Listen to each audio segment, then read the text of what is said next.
Molingiz semishiga xalaqit beryaptimi? Biz bunga davo topdik. Pashshalardan qutulamiz. Xitoydan kelgan boboycha. Ikkinchisiga buran, pashshalarga qarshi.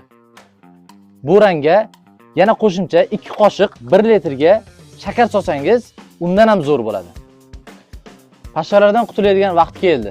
Buranni yaxshilab eritib oldik, shakar bilan aralashmasiga. Endi oxirlariga oyoqlariga sepib chiqamiz. Oyog'iga sepsa zarari yo'q.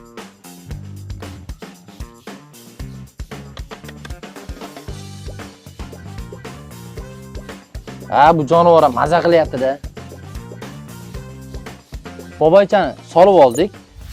Beti ochiq narsaga solib buni teparoq joyga ilib qo'ysa foydali bo'ladi, ya'ni bolalardan bezopasniy bo'ladi, tovuqlardan uzoqroqda bo'lish kerak. Balandroqga ilib qo'yamiz. Buni boboychani ilib olamiz. Bolalarning qo'li yetmaydigan joyga ilgan yaxshiroq. Bo'ldi. Qiriladi endi bari.